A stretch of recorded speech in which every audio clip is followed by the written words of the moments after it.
Well, if you need to get a letter to Myrna, you can just give it to me. Yeah, that would be the best way. Lots of Myrnas.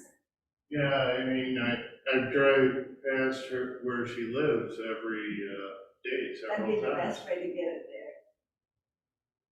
You see, I'm making a joke. Oh, I get it. I get it. Myrna, Nancy's sister. Yeah, and Myrna. Myrna, the town just Yeah. west of, yeah. Spelled differently though. No, I think That's it's what- Is it spelled the same Your way? Myrna is M-E-R, right? Right, oh, okay, I didn't know that, I thought it was M-Y-R. The town is spelled correctly. There it is. All right.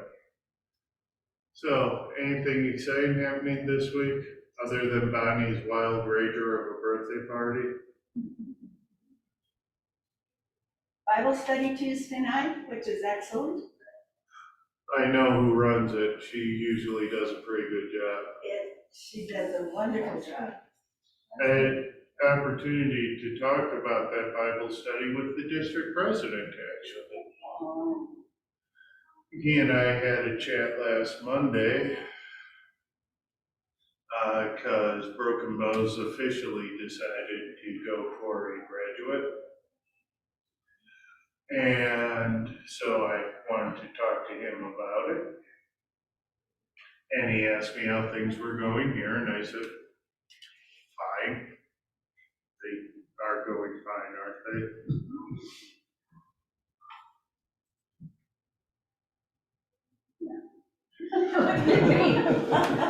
No, I'm just sort of right here. Well, Nancy shrugged, so. I don't know. I don't know half the things that go on in this church. You actually do.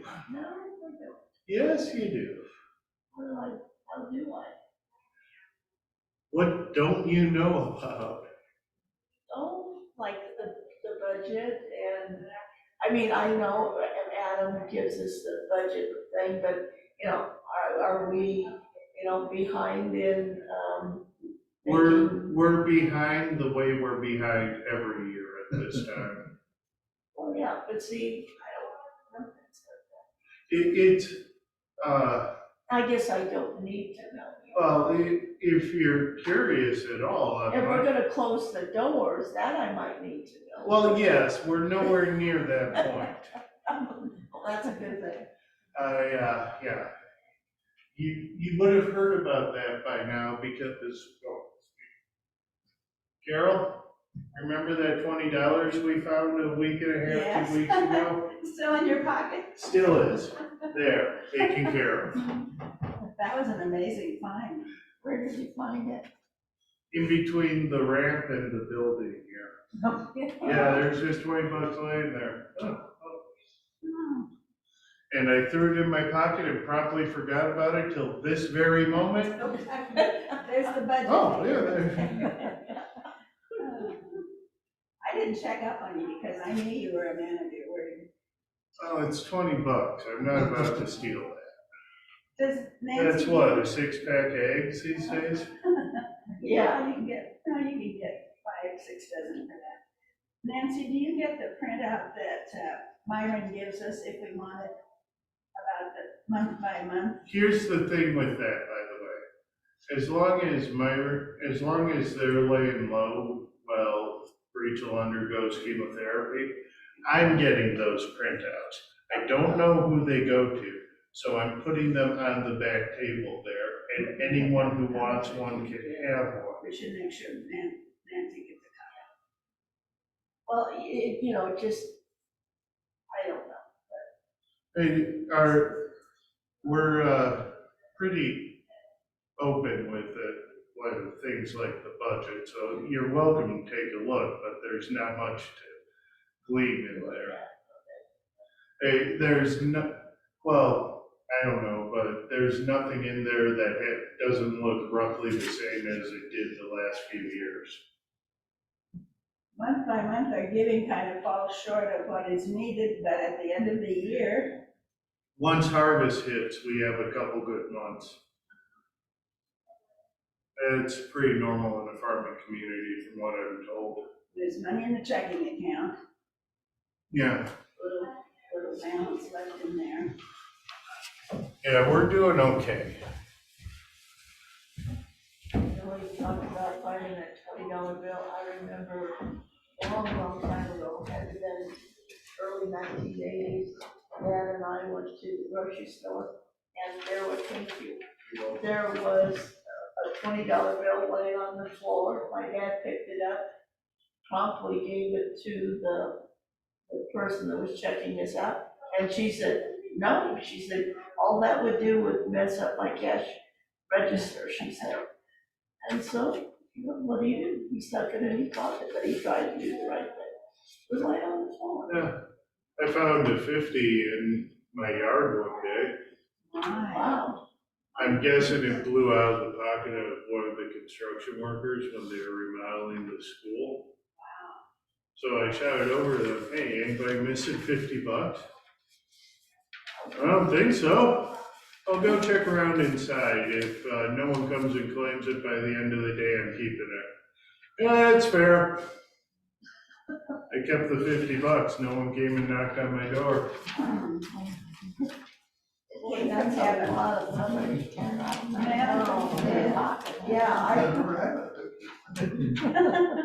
Yeah, I certainly haven't had a 50, I haven't had 100. Some people do.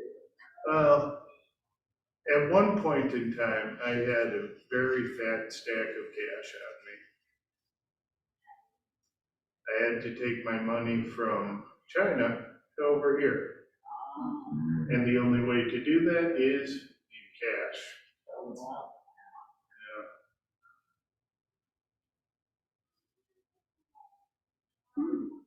So that was interesting. Going through TSA was actually enlightening because we were a couple $100 over the limit where you can bring it in for free.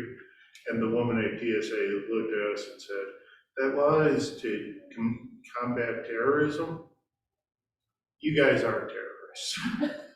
Just, You had your baby with you. oh, he was 2 at the time and very, very jet lagged.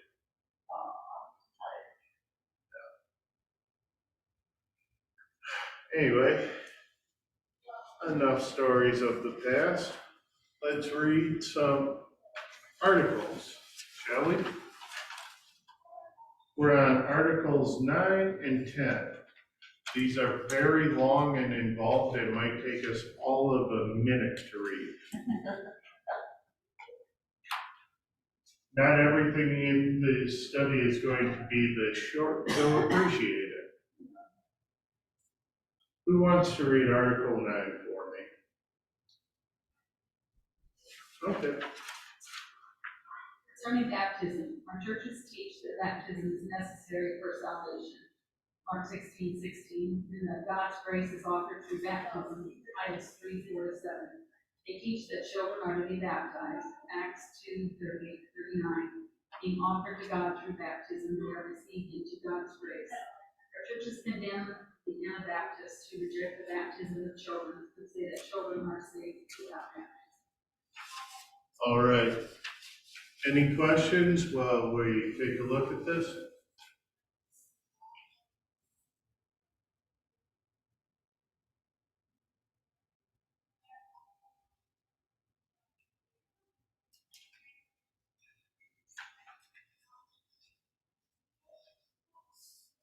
Seeing none, I've written a few.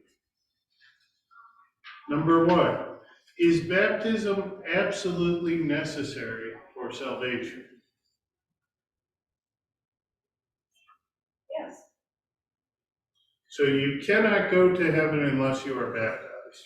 I don't know that. I know it says here, our churches teach that baptism is necessary for salvation. Uh-huh.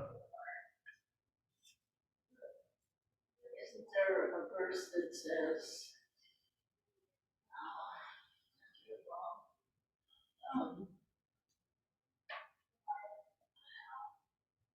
my memory is going, but it says something to the effect that to believe, baptism, but goes on, does not say that. I don't think Are you thinking whoever believes and is baptized shall be saved, but whoever does not believe will be condemned? Yeah, that's the one. Yeah, that's actually quoted in defense of everyone of baptism being necessary. That's Mark 16:16. Well, I think it's necessary, but I don't, you know, that verse just tells me that, you know, maybe there's a reason why that child didn't get, they died before they could be baptized. Something. And we have struck upon the crux of my question. When this says that baptism is absolutely necessary for salvation, what does that mean?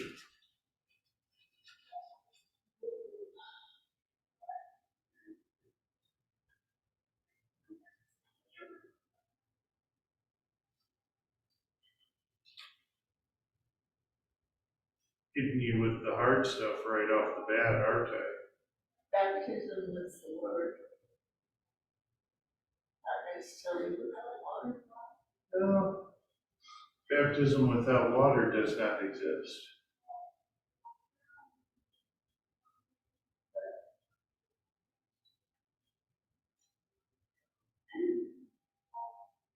You have to believe, I mean, we're talking about just children, No, because an adult, if you believe how you are saved, it wouldn't be necessary that they, I mean, absolutely necessary to be baptized, right? I mean, they should be, I'm not saying that, but if something would happen to them. you guys are, this is the type of discussion that I was hoping for when I wrote this question.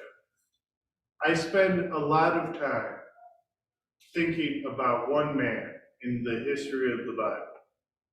More time than he's given in the Bible, really. We don't even know the guy's name. Legitimately, we know three things about him. He was a bad dude. He mocked Jesus. He's in heaven. Who am I talking about? Thief on the cross. Thief on the cross, exactly. Is there even a scrap of evidence to say that he was baptized? No, none. However, what does Jesus say to him? There you shall be with me in paradise. Why? As he confessed, Because he came to faith and there was no opportunity for him to be baptized.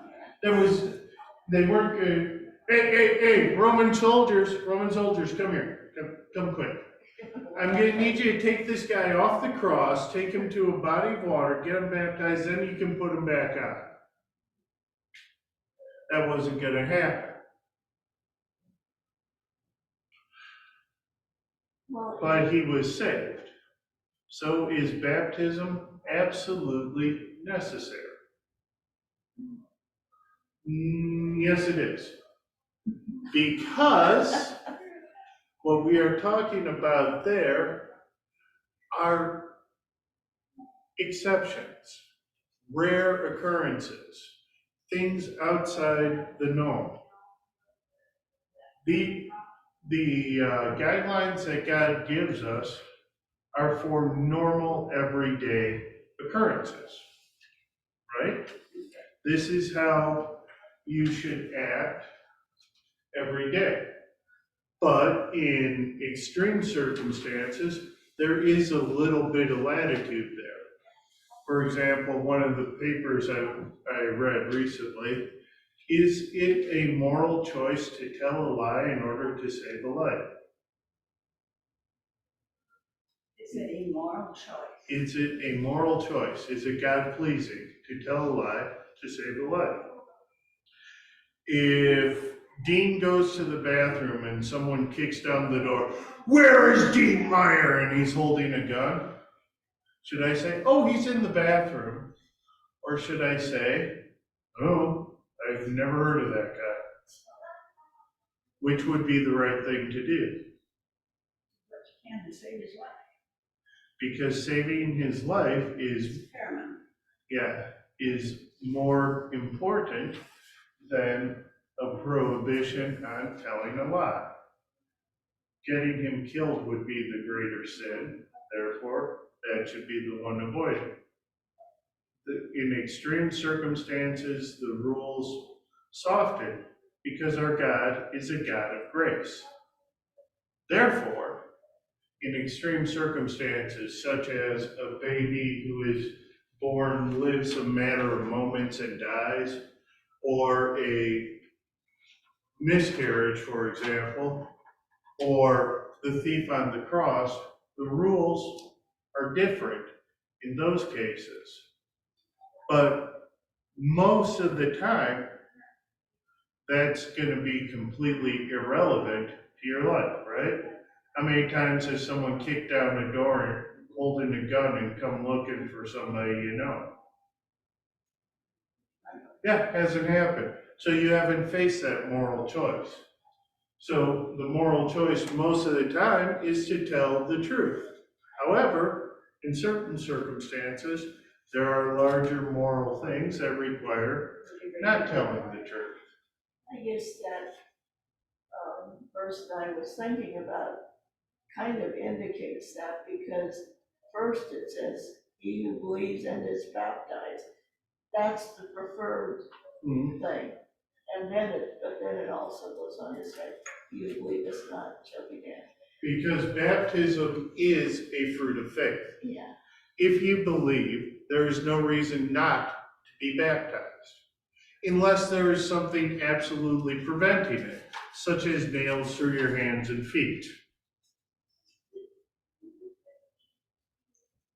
Does that make sense? Yes? You spoke of babies lost through miscarriage can go to heaven, and that would be true for aborted babies also. Are we talking in theory or in practice? Practice. In theory, you're correct. In practice, I doubt it, because most people seeking abortions haven't been anywhere near a church in a while. And how are the babies going to come to faith unless they hear the message?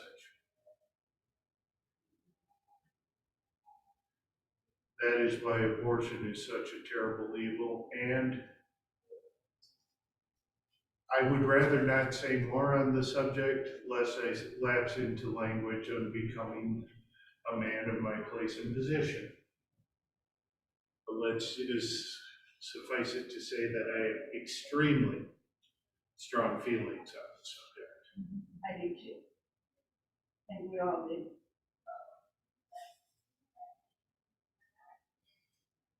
We better be watching what our legislatures do. They left Caitlin open on the surgical table after they removed her tumor, in order to make sure that I hadn't changed my mind on doing the abortion. That is the closest I've ever come to attempted murder in my life. Manslaughter. I did not hit the guy. I thought about it hard. Well, I remember what she said. Oh, she was asleep at the time. I thought she told us that she said, if you kill my baby, you might as well kill me. Yeah, Where's she the had guy? said that to the doctors, but she's just a woman. The man's in charge.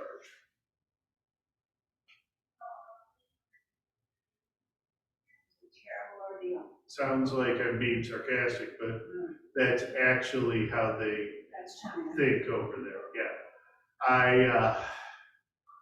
There have been people who have called me to ask my permission to offer her a job.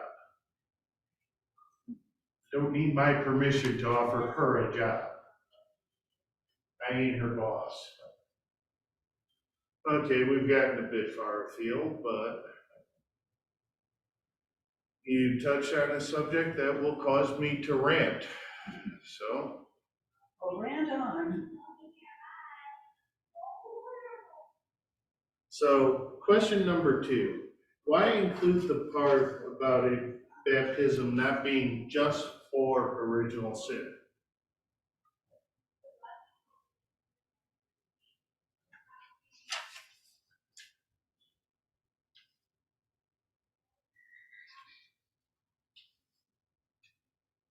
Supposed to be question 2 on here. Yeah. The drawing says, why is this article so short? Oh, Mhm. yeah, That I did the wrong thing. I looked at the wrong sheet. Sorry. doesn't- Yeah, okay. why is that article so short?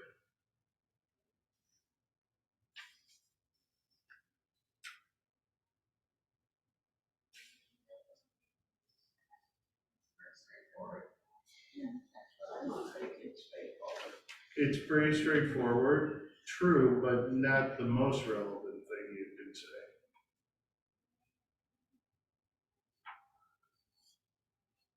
Is it so fundamental? So fundamental, it doesn't need a lot of words to spell it out? Every article in here will be pretty fundamental. Almost everything you'll read in here, with the exception of not knowing who a few of the people being condemned are, will be something that you'll go, yeah, of course, because this is straightforward stuff. You listen to a month of sermons and most of these articles will be touched on in one way or another. But how fundamental is what's being said here? It's one of the 2 sacraments. Interesting that you put it that way. Who were these articles written for? Roman Catholic Church. Right. So why would the article on baptism be really short? Because Catholics believe it that way. Yeah, they wouldn't argue with a word of what's being said here. This is more or less just to establish, hey, we have differences, but on this one, we're the same.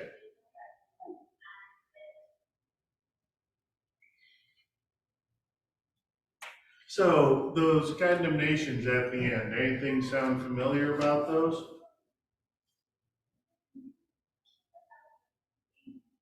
Our churches condemn the Anabaptists who reject the baptism of children and say that children are saved without baptism. Anything about that sound familiar?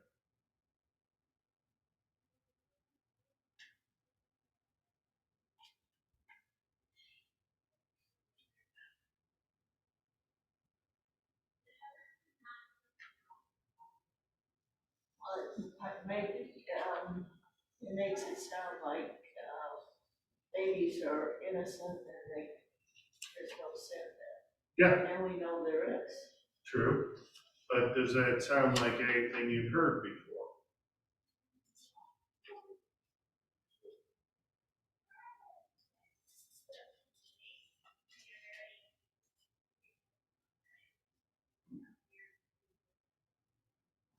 This is a condemnation of the Anabaptists. Yes. Those who reject the baptism of children. Anna means again, these are rebaptizers. Which sounds an awful lot like any of several modern day denominations, doesn't it? People often misapply those denominations as a result of American revivalism, and they took off quite a bit during that, but they've been around for as long as the Lutheran Church has practically. These are ancient heresies. Okay, any questions on Article 9?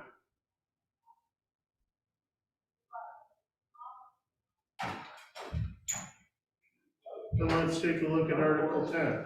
Anyone want to read that lengthy tome for me? Churches teach that the body Right. and blood of Christ are truly present and is delivered for those who eat the Lord's Supper. First Corinthians 10:16, they reject those who teach otherwise. So what does Article 10 say?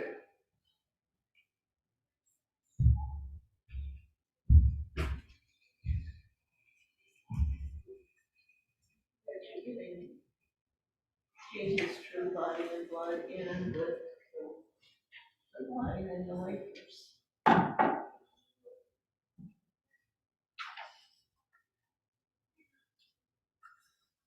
Not quite.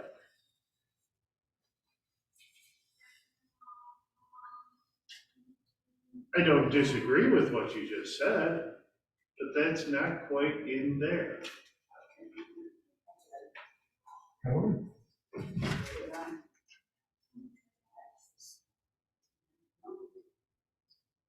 Okay.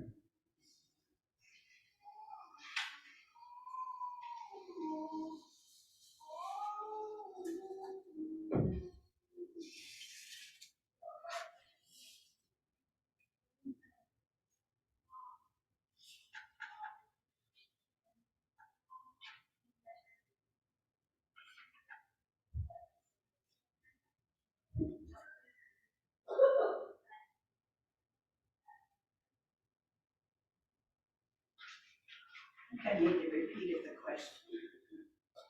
What does Article 10 say? What does it say? And we can incorporate the next question in there too. What doesn't it say?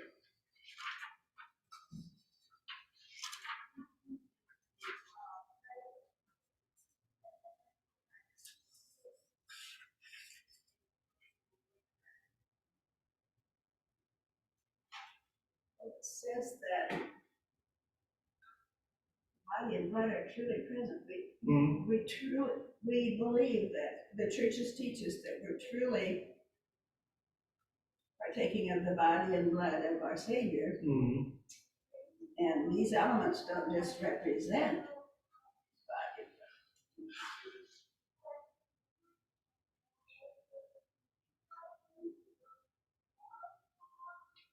The Augsburg Confession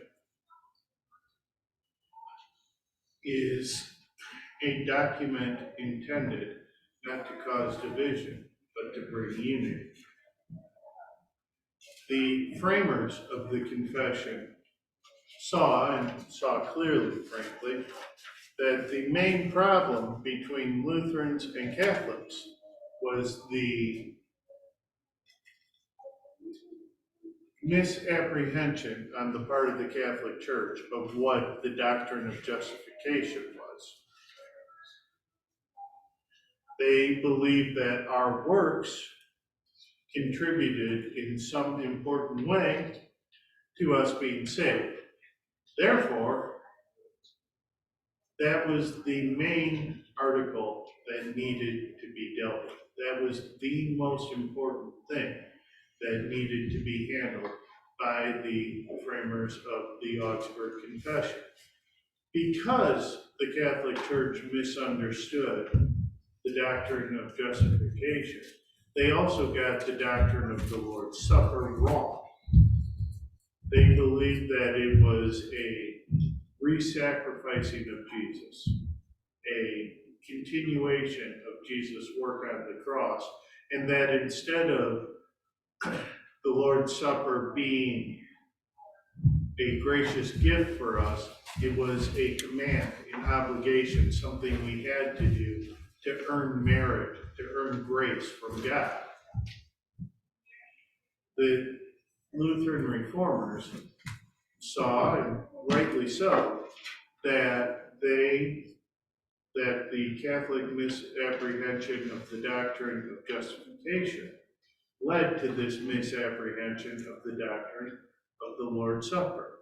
The two go hand in hand.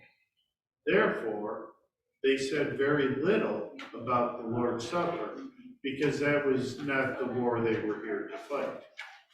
They were here to fight the battle of how are we saved? Because once we come to agreement on how we're saved, we will come to an agreement on what the Lord's Supper means. However, once we get to the apology of the Augsburg Confession, this article will be expanded on quite a bit.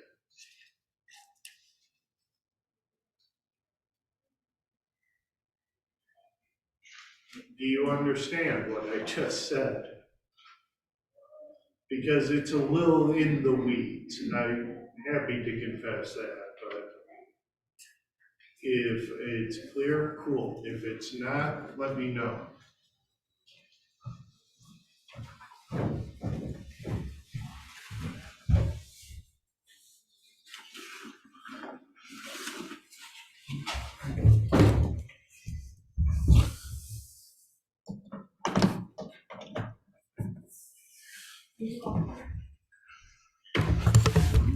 Is it clear to you?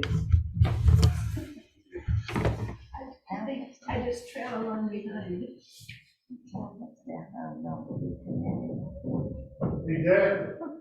And that stems from their misunderstanding of how we're saved.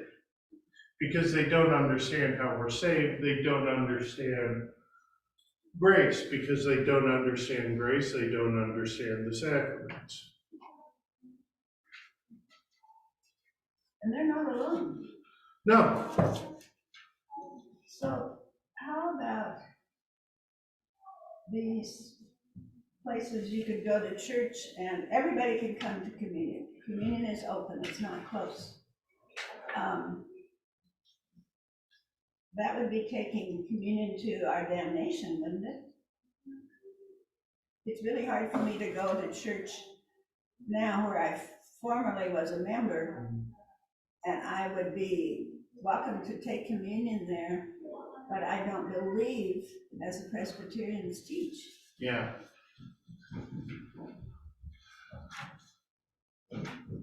Or Is even- what they're offering the Lord's Supper? Is the question you're asking. Okay.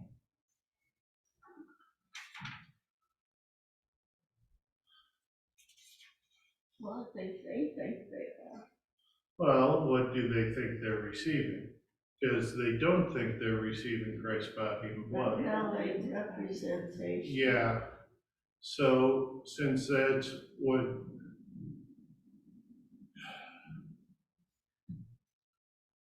it is my belief that while they are not eating and drinking to their damnation, they're also not receiving any help or benefit from what they're eating and drinking, because they don't believe that it is what they say it is, and that goes from the minister on down. Now, there are those who will disagree with me on that point. And I could very well be wrong, and I'm open to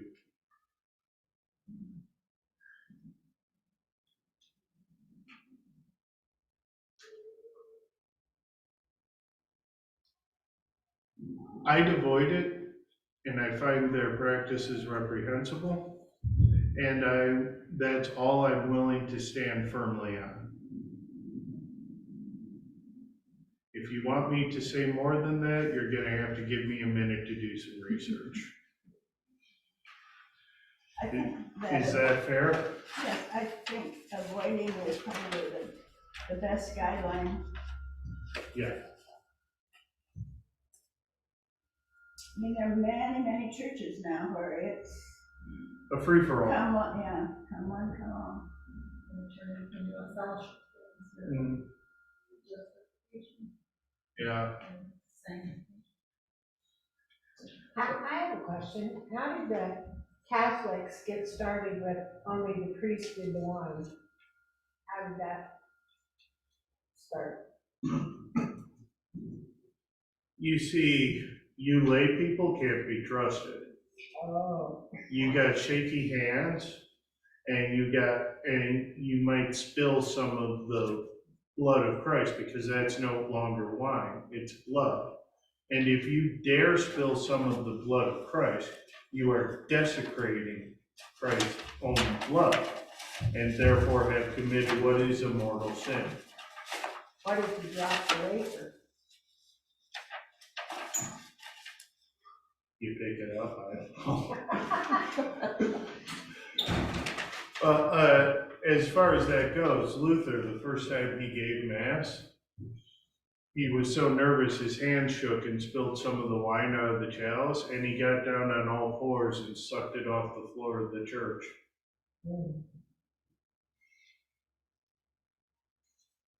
So that's the thought process behind it. And it's also why it was a tradition for the longest time not to take the wafer in your hand, but just to have it placed in your mouth, because somehow my hands are more holy than yours. I remember when that was the practice. Yeah, and some people still like it, and if that's what you like, that's fine. Where it becomes an issue is demanding that of people. I don't believe in demanding such things, but if that's something you would like, all good. Make sense? All right. Anything further on any of this? I think we've touched on why this article would be so controversial. Very interesting study today, All right. as always. And we'll pick it up next week with 11 and 12. How you guys doing? We're doing, Yeah, surviving. Playing a lot of soccer? yeah, my foot's still too slow to get in the shoes. I'm Yeah. about to take that. Hi there, Rose. How are you?